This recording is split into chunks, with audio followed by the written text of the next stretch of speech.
Number 5. Ancient Athens.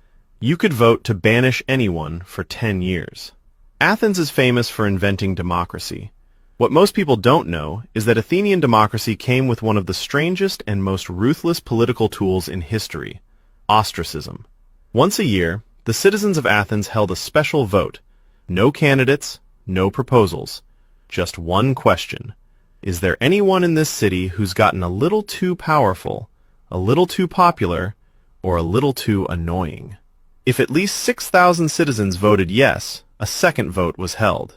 Every citizen would take a piece of broken pottery, called an ostraca, and scratch the name of the person they wanted gone. Whoever got the most votes was exiled from Athens for 10 years.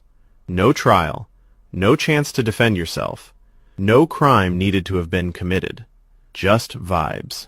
You could be the most upstanding citizen in Athens, never broken a single law, and if enough of your neighbors decided they didn't like you, or worse, that you were becoming too influential, you were gone. Pack your bags. See you in a decade. The original purpose of ostracism was actually pretty reasonable. Athens had just overthrown a series of tyrants, and they were terrified of anyone accumulating too much power again. Ostracism was supposed to be a safety valve, a way to peacefully remove a potential tyrant before they became an actual tyrant. And for a while, it worked exactly as intended. Several genuinely dangerous politicians were ostracized before they could seize power. But pretty quickly, it became a political weapon. Rival factions would organize mass voting campaigns against their opponents. Popular generals who had just won major battles would come home to find out they'd been voted into exile because their popularity threatened someone in the assembly. Aristides, who was widely considered one of the most honorable men in Athens, was ostracized in 482 BC, essentially for being too virtuous. People were literally sick of hearing about how great he was. And here's the best part. Archaeologists digging in the Athenian agora found a pile of ostraca, those pottery shards, with the same name written on them, in the same handwriting, which means somebody was handing out pre-filled ballots. Ancient voter fraud. Democracy has apparently always been kind of messy. One famous story involves Aristides himself on the day of his ostracism vote. An illiterate citizen who didn't recognize him approached and asked Aristides to write a name on his pottery shard for him. "Whose name should I write?" Aristides asked. "Aristides," the man replied. "Why? Has he wronged you in some way?" The man shook his head. "No, I'm just sick of hearing everyone call him the Just." Aristides smiled, wrote his own name on the shard, and handed it back. That's either the most dignified or the most depressing moment in the history of democracy. Probably both. Number 4. Ancient Sparta. If your baby was weak, it was thrown off a cliff. Sparta was not a normal place. Every aspect of Spartan society was built around one single purpose: creating the most effective fighting force the world had ever seen. And that process started at birth. When a Spartan baby was born, it wasn't taken home by its parents. It was taken to a council of elders called the Gerousia for inspection. The elders would examine the newborn for any signs of weakness, too small, too sickly, any kind of deformity. If the baby passed inspection, it was handed back to its parents to be raised as a Spartan citizen. If it didn't pass, it was carried to a place called the Apothete, a chasm at the base of Mount Taygetus, and thrown in. No exceptions, no appeals. Didn't matter if you were a farmer's kid or the king's own child. Every Spartan baby had to pass the same inspection. The philosopher Plutarch, who wrote extensively about Spartan customs, described it as a matter of simple logic from the Spartan perspective. A child that was not healthy enough to become a warrior was not healthy enough to live. Raising a weak child was seen as a waste of resources and a burden on a state that could not afford burdens. Now, some modern historians have pushed back on this, arguing that the accounts may have been exaggerated by non-Spartan writers who wanted to make Sparta seem barbaric. Archaeological surveys of the Apothete have found bones, but they were adult bones, possibly criminals or prisoners, not infants. So the cliff-tossing part might be embellished. But even the more conservative interpretations agree that Spartans practiced some form of infant selection. Weak babies were at minimum abandoned or left exposed to the elements, which amounts to the same thing, with fewer dramatic cliffs. What's undeniable is that every Spartan boy who survived this initial inspection was placed into the agoge at age 7, a state-run training program that was basically a 13-year boot camp designed to turn children into professional killing machines. They were deliberately underfed to encourage them to steal food, and then beaten if they got caught. Not beaten for stealing, beaten for getting caught. The lesson wasn't don't steal. The lesson was don't get caught. Spartan parenting was a different vibe. Number 3. Ancient Egypt. Killing a cat was punishable by death. Ancient Egyptians loved their cats. And I don't mean the way your aunt loves her cats. I mean they worshipped them. Literally. Cats were considered sacred animals associated with the goddess Bastet, the goddess of home, fertility, and protection. Bastet was typically depicted as a woman with the head of a cat, and her temples were filled with thousands of mummified cats that had been given full burial rites. Harming a cat in ancient Egypt was one of the worst things you could possibly do, and killing one, even by accident, was punishable by death. This wasn't just a law on paper either. The Greek historian Diodorus Siculus, who visited Egypt around 60 BC, wrote about witnessing a Roman soldier accidentally kill a cat. A mob formed almost instantly. Despite the fact that Egypt was desperate to maintain good relations with Rome, who at this point basically controlled their economy, the crowd dragged the Roman soldier into the street and beat him to death. The Egyptian government didn't intervene. They let it happen. Think about what that means. Egypt was effectively a client state of Rome.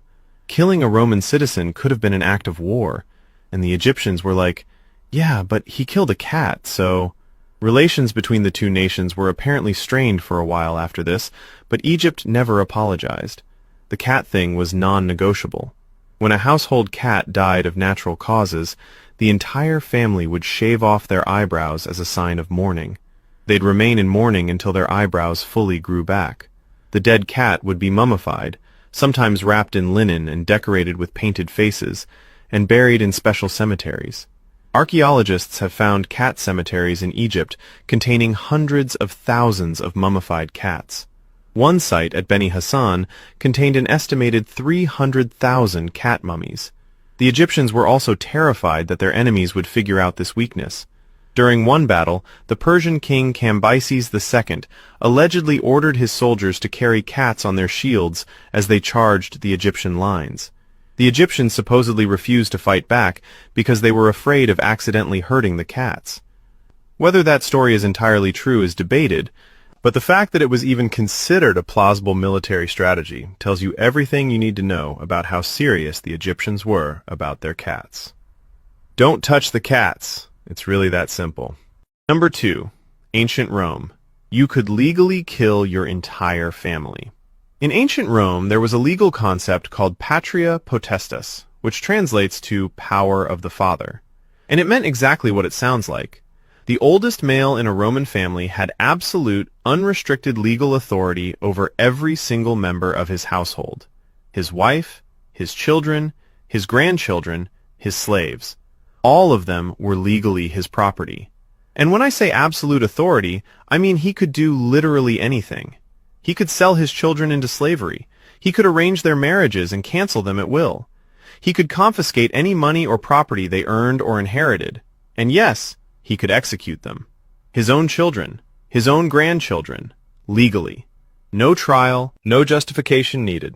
If the father decided his adult son had been disobedient or had brought shame to the family, he could have him killed, and the state would not intervene.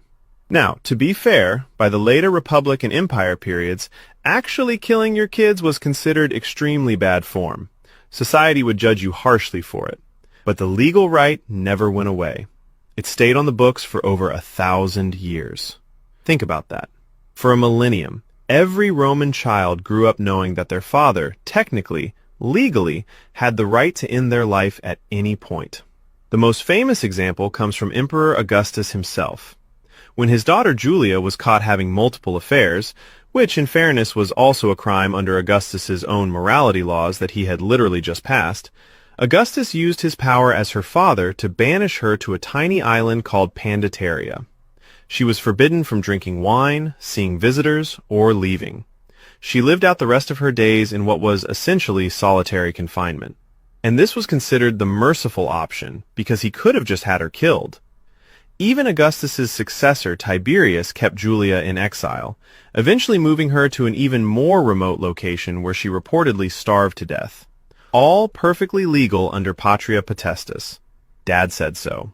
The law was finally softened under later emperors, but it wasn't fully abolished until the reign of Justinian in the 6th century AD. That means Roman fathers had legal kill rights over their families for roughly 1,000 years. Makes "because I said so" hit a little different. Number 1. Babylon.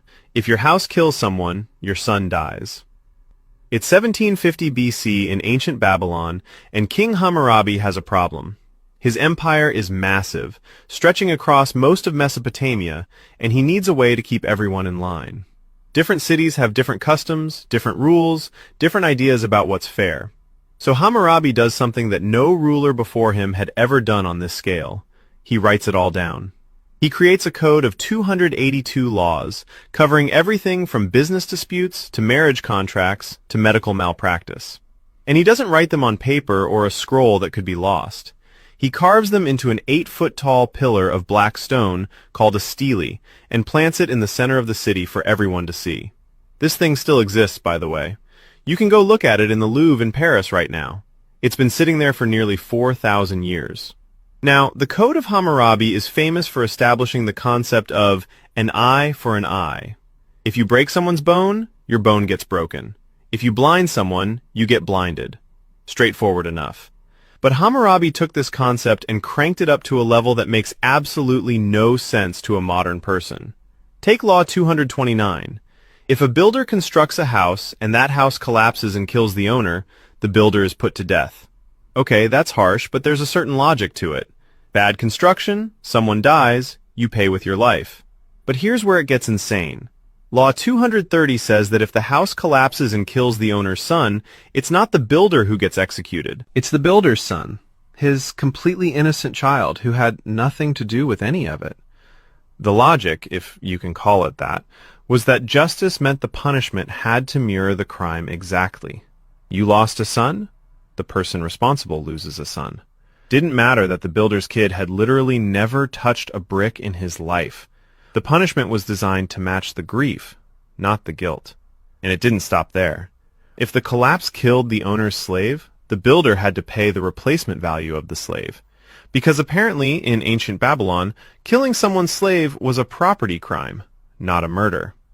If a doctor performed surgery and the patient died, the doctor's hands were cut off. Good luck performing any more surgeries after that. If you accused someone of a crime and couldn't prove it, you were executed instead. Imagine how quickly Twitter would empty out if that law existed today. The entire code reads like it was written by someone who fundamentally understood the concept of fairness, but then took it to the most extreme and literal conclusion possible. It's justice with absolutely no room for context, nuance, or mercy. And people lived under these laws for centuries.